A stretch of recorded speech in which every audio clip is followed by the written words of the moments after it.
2025 সালের অক্টোবরের শেষ সপ্তাহ থেকে রাতে শুরু হয়েছে এসআইআর প্রক্রিয়া। 2002 সালের ভোটার তালিকা অনুযায়ী কাজ হচ্ছে, কারণ সে বছরই শেষ ভোটার তালিকায় নিবিড় সংশোধনের কাজ হয়েছিল। 26 নির্বাচনের আগে বাংলা সহ 12টি রাজ্যে ফের সেই কাজ করছে জাতীয় নির্বাচন কমিশন। বাংলায় এই এসআইআর প্রক্রিয়ার খসড়া তালিকা প্রকাশ পেয়েছে, তারপরেই শুরু হয়েছে শুনানি পর্ব। তবে এখানেই উঠছে হেনস্থার অভিযোগ। লোকাল ডিসক্রিপেন্সি অর্থাৎ তথ্যে অসঙ্গতির অজুহাতে শুনানিতে ডেকে হেনস্থার স্বীকার করে বৈধ ভোটারদের নাম কাটার চক্রান্ত করছে নির্বাচন কমিশন। এই অভিযোগ তুলে সুপ্রিম কোর্টের দ্বারস্থ হয় বাংলার শাসক দল। এসআইআর প্রক্রিয়া নিয়ে প্রশ্ন তুলে সুপ্রিম কোর্টে মামলা করেছিলেন তৃণমূল কংগ্রেসের সাংসদ এরিক ওব্রায়েন ও দোলা সেন। সোমবার প্রধান বিচারপতি সূর্যকান্তের বেঞ্চে ছিল সেই মামলার শুনানি। সেখানেই বড় জয় পেল তৃণমূল কংগ্রেস। লজিক্যাল ডিসক্রিপেন্সির তালিকা প্রকাশের নির্দেশ। জাতীয় নির্বাচন কমিশনকে লজিক্যাল ডিসক্রিপেন্সির তালিকা প্রকাশের নির্দেশ দিল দেশের শীর্ষ আদালত। সুপ্রিম কোর্টের নির্দেশে জানানো হয়েছে সংশ্লিষ্ট তালিকা প্রকাশ্যে টাঙিয়ে রাখতে হবে। পাশাপাশি শুনানির সময় কারো কাছ থেকে নথি জমা নেওয়া হলে তার স্বীকৃতি হিসেবে রসিদ দেওয়াও বাধ্যতামূলক বলে স্পষ্ট করা হয়েছে। পশ্চিমবঙ্গে ভোটার তালিকায় বিশেষ নিবিড় সংশোধনের প্রক্রিয়ায় যাদের তথ্যগত অসঙ্গতি বা লজিক্যাল ডিসক্রিপেন্সি ধরা পড়েছে সেই 94,50,000 ভোটারের কাছে নোটিশ পাঠাচ্ছে কমিশন।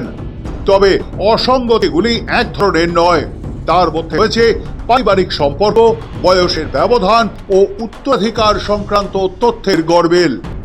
ভাঙা হিসেব বলছে বাবার নামের গরমিল 50,93,000 ভোটারের, মা বাবার সঙ্গে সন্তানের বয়সের ব্যবধান 15 বছরের কম 4,74,000 ভোটারের, মা বাবা ও সন্তানের বয়সের ব্যবধান 50 বছর বা তার বেশি 7,85,000 ভোটারের, ঠাকুরদা ও নাতি নাতনির বয়সের ফারাক মাত্র 40 বছর 2,50,000 ভোটারের, একজন ভোটারের সঙ্গে 6 জন উত্তরাধিকার নাম যুক্ত 28,48,000 ভোটারের।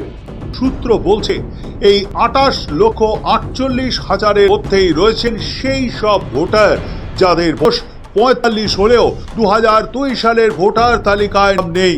পশ্চিমবঙ্গে এসআইআর চলাকালীন নির্বাচন কমিশনের চিহ্নিত তথাকথিত লজিক্যাল ডিসক্রিপেন্সির তালিকায় শুরুতে নাম ছিল প্রায় 1,36,00,000 ভোটারের। তবে সংশোধিত তথ্য অনুযায়ী তথ্যগত অসঙ্গতির সংখ্যা আর 1,36,00,000 নেই, নেমে এসেছে 94,50,000-এ।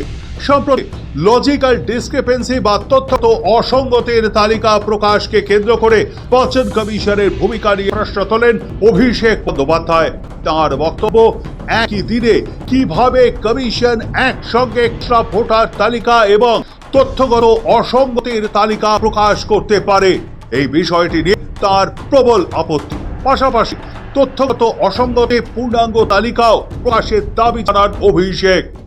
লজিক্যাল ডিসক্রিপেন্সিতে আপনি বলছেন 1,36,00,000 লোক এমন রয়েছে যাদের কোনো না কোনো সমস্যা রয়েছে, বাবার সাথে কোনো বয়সের পার্থক্য রয়েছে, যাদের নামে কোনো বানানে ভুল রয়েছে, বাবার নামে কোনো বানানে ভুল রয়েছে, যাদের অ্যাড্রেসের সমস্যা হয়েছে বা যাদের পদবিতে কোনো একটা বানান ভুল রয়েছে। 16 তারিখ ড্রাফট রোল রিলিজ হয়েছে, আর 16 তারিখে ইলেকশন কমিশন ড্রাফট রোল অ্যাস করে সঙ্গে সঙ্গে বলে দিল যে 1,36,00,000 লজিক্যাল ডিসক্রিপেন্সি রয়েছে। আমি জানতে চাই ইলেকশন কমিশনের কাছে কি জাদুকাঠি রয়েছে, কোন জাদুকাঠির বেসিসে যেটা 80,000 BLO, 8,000 BO supervisor, 4,000 AERO, 300 ARO, 23 জন ডিইও, এতজন ইলেকশন কমিশনের প্রতিনিধি, যেটা 2 মাসে করতে গিয়ে হিমশিম খেলো 29 জন আত্মহত্যা করলো। ইলেকশন কমিশনের কাছে কি জাদুকাঠি রয়েছে যে 7 কোটি ডেটা যাচাই করে সেম ডে একই দিনে ইলেকশন কমিশন বলে দিল যে 1,36,00,000 ডিসপেন্সি রয়েছে।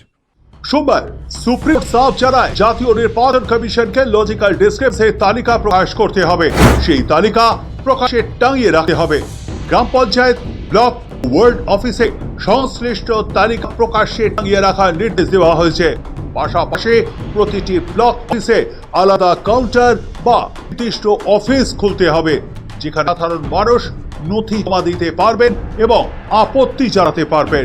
শুনানিতে থাকতে পারবেন বিএলএদের শুনানি কেন্দ্রে থাকতে দিতে হবে কোন দাবি শুরু থেকেই জানিয়ে এসেছে তৃণমূল। সোমবার সেই দাবিতে মান্যতা দিল সুপ্রিম কোর্ট।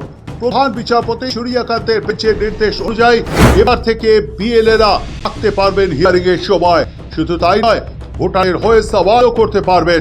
প্রধান বিচারপতির ডিভিশন বেঞ্চের নির্দেশ, যে সব ভোটাররা শুনানিতে ডাক পাচ্ছেন তারা তাদের পক্ষ থেকে শুনানিতে সওয়াল করার জন্য কারো সাহায্য নিতে পারেন। আত্মীয়, বন্ধু, প্রতিবেশীদের এমনকি বিএলএদেরও সাহায্য নিতে পারেন বলে নির্দেশে জানানো হয়েছে। সেই ব্যক্তিকে স্বাক্ষর অথবা টিপসই দিয়ে চিঠি সহ অথরাইজেশন করতে হবে। অর্থাৎ অথরাইজেশন থাকলে বিএলএ কোনো ভোটারের হয়ে হাজির হতে পারবেন হিয়ারিং এ। এসআইআর এ গণ মাধ্যমিকের অ্যাডমিট শুনানিতে নথি হিসেবে গ্রহণ করতে হবে মাধ্যমিকের অ্যাডমিট কার্ড। ভোটার তালিকায় নাম তোলার জন্য নির্দিষ্ট 13টি নথির উল্লেখ করেছিল কমিশন। যারা গিয়েছিল তার মধ্যে ছিল না মাধ্যমিক পরীক্ষার অ্যাডমিট কার্ড, কিন্তু এই নথি বেশিরভাগ ক্ষেত্রে গ্রহণযোগ্য। এই যুক্তিতে নাগরিকত্বের জন্য তা গ্রহণ করার আবেদন জানানো হয়েছিল রাজ্য নির্বাচন কমিশনের তরফে। নানা স্তরে সেই আবেদন উঠেছিল। মনে করা হচ্ছিল এই নথিটি গ্রাহ্য হবে। ফলে শুনানিতে ডাক পাওয়া ভোটারদের কাছ থেকে মাধ্যমিক বা দশম শ্রেণীর ফাইনাল পরীক্ষার অ্যাডমিট কার্ড গ্রহণ করেছেন বিএলও। কিন্তু গত বৃহস্পতিবার দিল্লি থেকে রাজ্য নির্বাচন কমিশনের দপ্তরে নোটিশ পাঠিয়ে জানানো হয়েছে মাধ্যমিকের অ্যাডমিট কার্ড নথি হিসেবে গণ্য হবে না। ফলে বহু মানুষ নতুন করে হয়রানির আশঙ্কা করেন। ঘটনার জল গড়ায় সুপ্রিম কোর্টে। সোমবার শীর্ষ আদালত সাফ জানিয়ে দিয়েছে মাধ্যমিকের অ্যাডমিট কার্ডকে এসআইআর এর নথি হিসেবে গ্রহণ করতে হবে। এসআই প্রক্রিয়া নির্বিঘ্নে চালাতে রাজ্য সরকারকে পর্যাপ্ত সংখ্যক কর্মী মোতায়েন করতে বলেছে সুপ্রিম কোর্ট। বলা হয়েছে ওই কর্মীরা পঞ্চায়েত ভবন ও ব্লক অফিসে বসে ভোটারদের বক্তব্য শুনবেন। পাশাপাশি প্রতিটি জেলা শাসককে এই নির্দেশ কঠোরভাবে কার্যকর করার দায়িত্ব দেওয়া হয়েছে।